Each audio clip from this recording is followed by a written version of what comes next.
Ladies and gentlemen, while I'm not familiar with this kind of style being used to make my epic toy reviews, except for one time if I recall, in order to get up close and personal with this figure, it must be done like this once again. This is in fact the biggest and baddest toy I have ever had the privilege and the opportunity to take this moment to show off to you, my loyal Transformer fans. This is the video review of a brand new epic series of the real Transformers Robots in Disguise Car Robots line. It gives me no greater pleasure than to present this for you all in high definition. The biggest Transformer toy up to date today, Fortress Brave Maximus.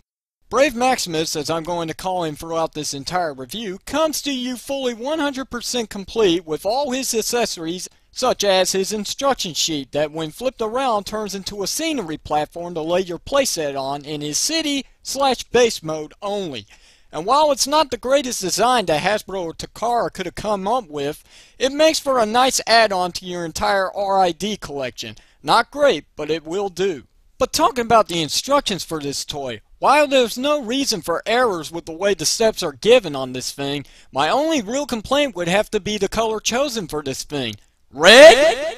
It will in fact force you to look away for a few seconds to give your eyes some time to relieve themselves from the soreness and irritation that the color on the paper gives. Yeah, talk about an eyesore, people. The other thing that this toy comes with is just a simple catalog showcasing the rest of the RID figures in this line, excluding a few which we will get to eventually.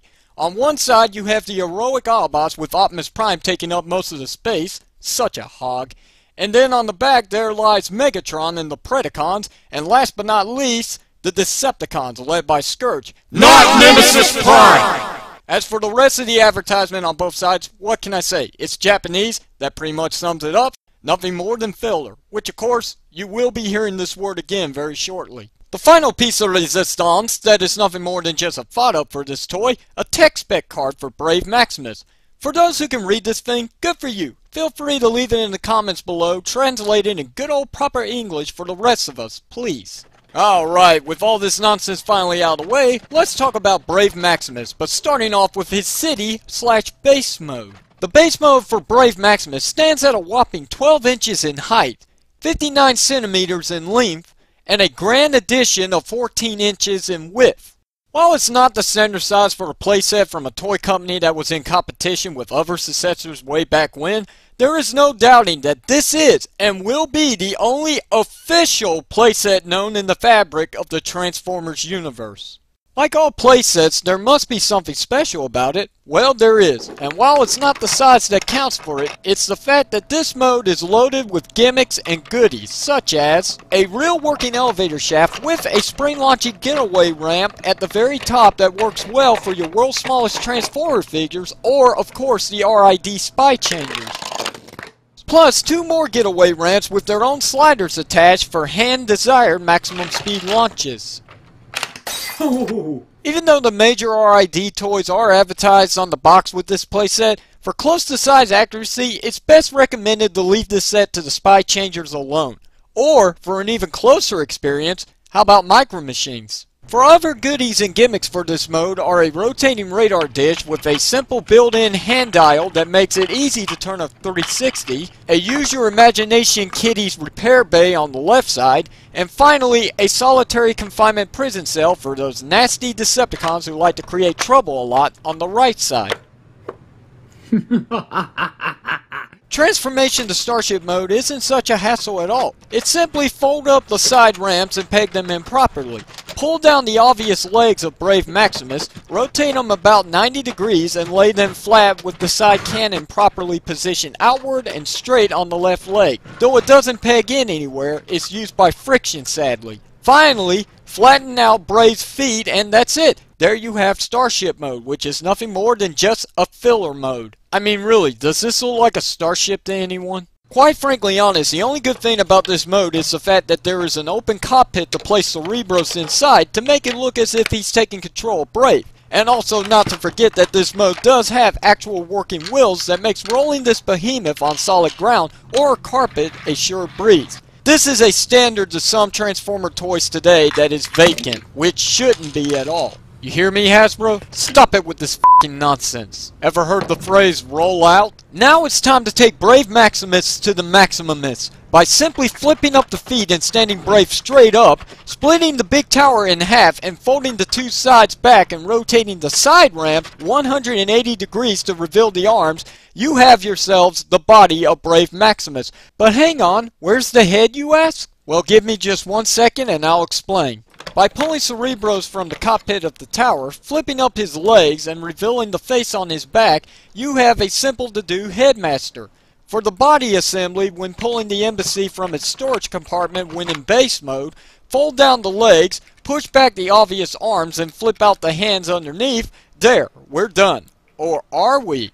You must remember that without a head, a body is completely useless. Simply place the headmaster Cerebros on top, pop it in, and presto, the transformation for both figures is complete. Since this is nothing more than just a repaint of Spike and Cerebros from the Generation 1 line, the tech specs located inside the chest panel are still present and are still at the maximum. Also, in case of emergencies, Cerebros actually comes packed with heat, one blaster, and nothing else. While it is a nice additional piece for Cerebros, it's kinda pointless since he never really used it in the show. But whatever, thanks anyway. Finally, to form the head of Brave's body, it's quite simple, but very tedious with those tight joints to both the arms and the legs. But if you can manage to fold the arms in and the legs in a 90-degree shape towards the head, the rest will follow in very easily. Next, make sure to peg the feet into the head, flip up the visor or the face cover to reveal Brave's face, and that's it. You're done with forming the head. Simple, right? And at last, with Cerebros as the neck of Brave's head, just simply pop it into the top of the body, and voila! You are done. There is the complete Robots in Disguise / Car Robots Brave Fortress Maximus. Wow, just wow. No matter which version you can get a hold of, Fortress, Brave, and Grand Maximus, this is truly the well sought after holy grail of all Transformer collectors on the face of the earth. Nothing that's Transformers related comes even close. Not even Armada Unicron or the billion other repaints, especially the repainted and retooled '89 movie version. Nothing can compare to the power of Maximus. And to prove more of its glory, I have nothing that even comes in scaled to Brave Maximus' size. Nothing in this entire collection of mine. Even though the size of this toy is what really makes it shine, another prop to Brave Maximus is the variety of colors that shoot out at your eyes when in robot mode. Another would be all the detail that went into this thing. I mean, look, it's everywhere. The figure screams detail everywhere. Everywhere! I guess if I had to choose a downside for this mode, excluding its Starship mode, sorry to say it would have to be the fact that Brave Maximus is truly lacking in articulation. Though it's got some good movement in some areas, the fact that Maximus has no knee joints or head rotation really hurts. But since this figure is nothing more than just a repainted playset from the late 80s, I can let it slide. Besides everything that I've talked about in this robot mode, there really is nothing else special to it. There's no gimmicks, and there's really no play value to it besides some moving joints. I mean, there's no defense for this thing, especially for oncoming Decepticon firepower. Well, there is one thing. Alright, what did I say earlier? There's no defense whatsoever? Okay, scratch that. There is defense for this thing. All these mounted cannons, yeah, definitely you don't want to get in the way of this thing.